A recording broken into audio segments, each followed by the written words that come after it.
네, 반갑습니다. 나의 생각, 너의 생각, 슈퍼생각의 아련서준입니다. 유튜브 영상 올려봤자 어차피 조회수 안 나온다. 유튜브를 나의 생각 저장 공간으로 만들자. 생각의 통조림 시간입니다.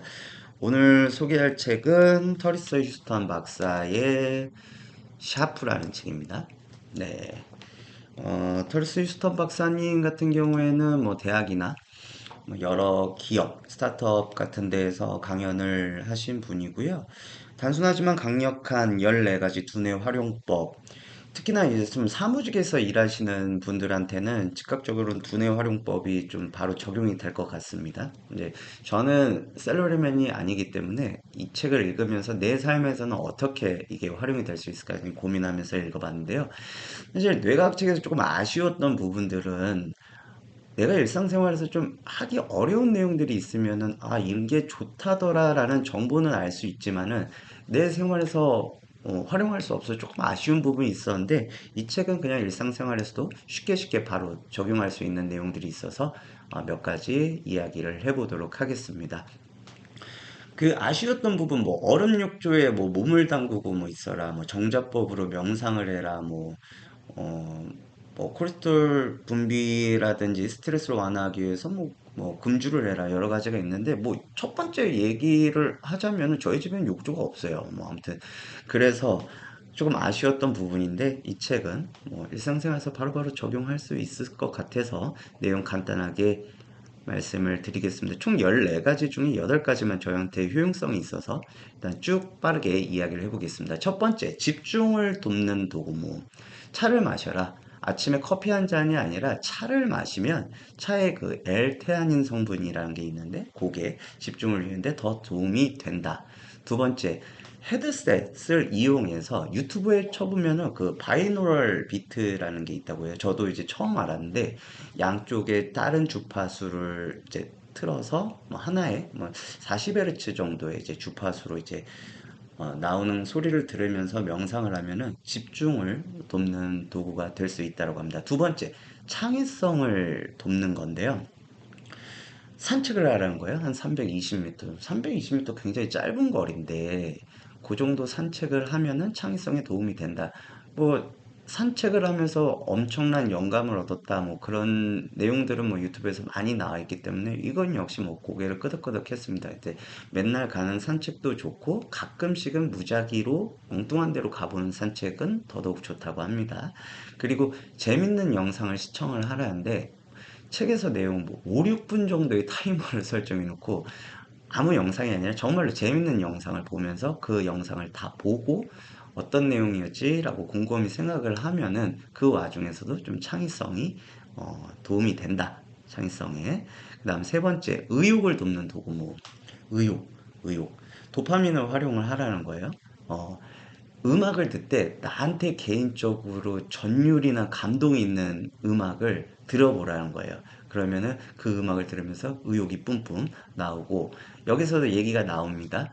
찬물 샤워를 하라. 정신이 번쩍 들게끔 찬물 샤워를 하면은 의욕을 조금 더 도울 수 있다. 네 번째, 더 많은 성취를 위한 도구 모음. 과정을 상상을 해보라는 거예요. 옛날 왜 시크릿에서 한참 저기 했을 때처럼 비전 보드를 내 책상 앞에다가 붙여놓고 그것을 뭐 자전거를 사고 싶다 그러면 자전거 사진을 붙여놓고 항상 시각화 이런 거 이제 그만하고 차라리 이제 어떤 목표를 향해서 그 과정을 이뤄나가는 과정을 이제 이렇게 차근차근 이제 상상을 해보라는 거예요. 그러면 더 많은 성취를 얻을 수 있다. 그리고 이 책에서 만약 그렇다면의 가드레일을 준비를 하라. 뭐 이런 내용인데 이 말이 좀 너무 어려워요. 그래서 제가 그냥 다시 정의를 하면 그냥 세 가지 문장 만들기 이렇게 쉽게 좀 설명을 해보도록 하겠습니다. 예를 들면은 어떠한 일상생활에서 나에게 굉장히 좋은 영향을 준 에피소드나 뭐 그런 일상을 내가 경험했어. 그러면은 그 즉시 뭐 워치나 핸드폰에다가 바로 입력을 하겠다. 두 번째, 시간 여유가 되면은 그거를 직접 손으로 작성을 하겠다. 세 번째, 그 디테일하게 쓴 내용을 잘 다듬어서 뭐 블로그라든지 뭐 일상적인 부분에 활용을 하겠다. 이런 식으로 1번, 2번, 3번 이렇게 세 가지로 가드레일을 작성을 하면은 일상생활에서 성취를 위해서 더 도움이 굉장히 된다. 그 다음에 다섯 번째, 발빠른 생각, 그 다음에 배움을 위한 도구.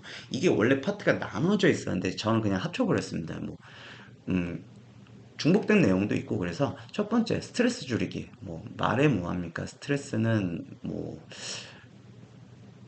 당연히 없애야죠. 그래서 나만의 스트레스 해소법이 있으면 그걸 일상생활에서 자주 하라는 거예요. 근데 술을 마신다든지 그런 쪽 부정적인 것보다 좀 긍정적인 해소법이 있으면은 시간을 내서 주기적으로 해라. 그런 나만의 스트레스 해소법이 없다면은 명상을 해라. 그리고 또 뻔한 이야기입니다. 땀 흘리면서 운동을 해라. 노동 말고 운동을 해서 땀을 내면은 좋다. 생각이나 배움을 위해서 좋다. 개인적인 생각인데 따로 헬스클럽이나 운동을 할 수 없으면 퇴근길에 내 집하고 한 100m 정도 남았다 생각하면 그 거리를 한번 전력으로 뛰어서 퇴근을 하는 거예요. 그러면 좀 숨이 차고, 이건 저 개인적인 생각입니다. 이 책을 읽으면서 제가 떠올랐던 생각이에요. 그리고 쉬기 전에 테스트를 하다.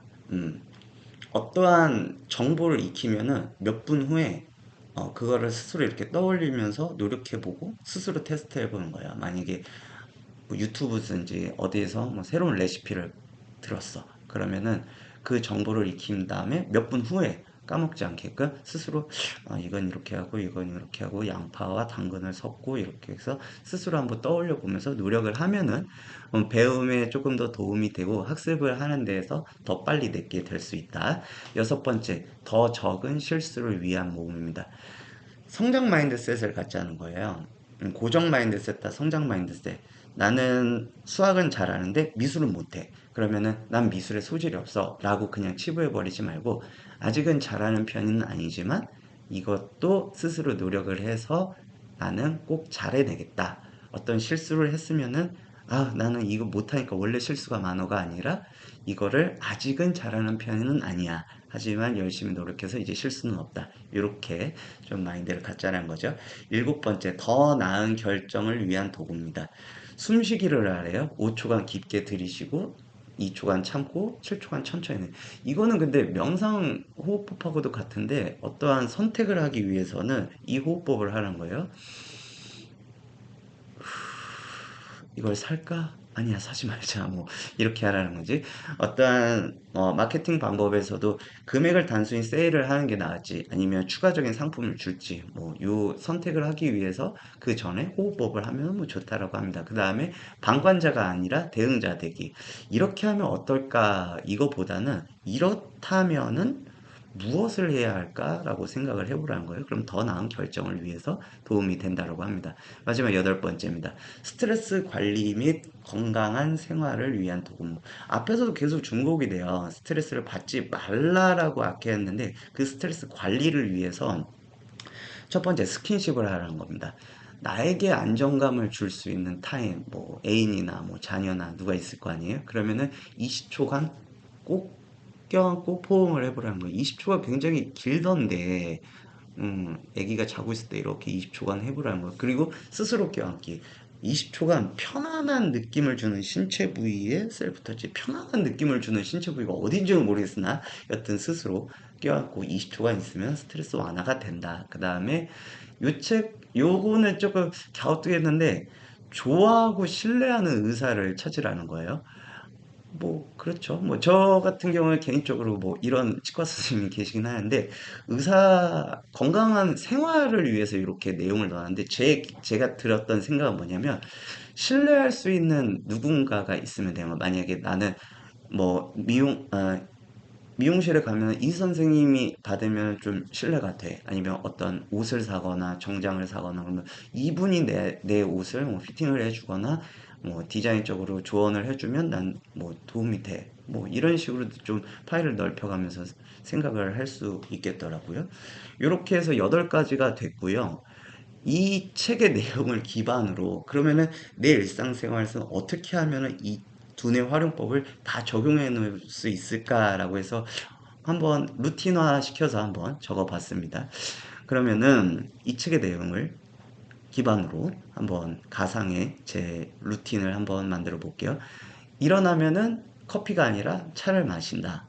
그리고 이어폰을 꽂고 유튜브에서 바이놀 비트를 듣고 10분에서 15분 정도 명상을 하고 식사하고 샤워를 할 때는 마지막에는 찬물 샤워, 그리고 출근하기 전에 스트레스 관리를 위해서 아이를 20초간 껴안고, 출근을 하면서 전율과 감동이 있는 나만의 플레이리스트를 들으면서 출근길을 산책로라 생각하되 가끔은 엉뚱한 길로도 한번 가보고, 오늘 해야 될 업무를 이동 중에, 이것도 뭐 산책 중에 아니면 버스나 지하철 운전 중에는 안 될 것 같고, 그렇게 하면서 곰곰이 하나하나 과정을 좀 상상해 보고, 그리고 일을 하면서 업무 중에 뭐 새로운 내용을 배웠다 하면은 몇 분 뒤에 이거를 내가 스스로 한번 생각을 떠올려 보고 테스트를 해보는 거예요.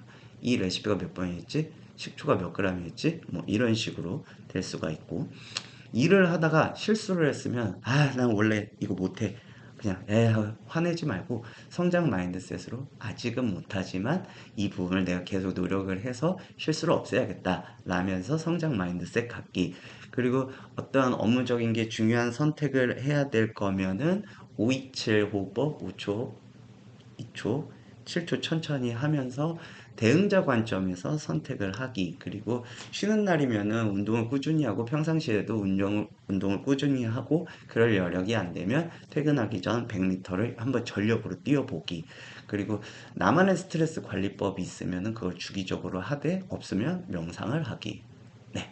요렇게까지 제 삶에 뭐 억지로라고 껴넣지는 않은데 최대한 루틴화 시켜서 한번 접목을 하면 이런 삶이 되지 않을까라고 생각이 들었습니다. 그래서 이 책의 한 줄 평, 뇌과학을 떠나서 바른 생활을 하게끔 상기시켜준 책. 제 삶이 뭐 운동도 안 하고 너무 부정적인 생각만 많고 그러면은 뭐 두뇌 활용법이라고까지는 조금 거창할 것 같지만, 그냥 일상생활에서 바른 생활을 하게끔 도와주는 책, 이렇게 한 줄 평하도록 하겠습니다. 네, 여러분들도 한번 효과적인 두뇌 활용법을 해서 더 건강한 삶을 사시길 바라겠고요. 오늘 여기까지 하겠습니다. 지금까지 나의 생각, 너의 생각, 슈퍼 생각의 아리안 서준이었습니다. 감사합니다.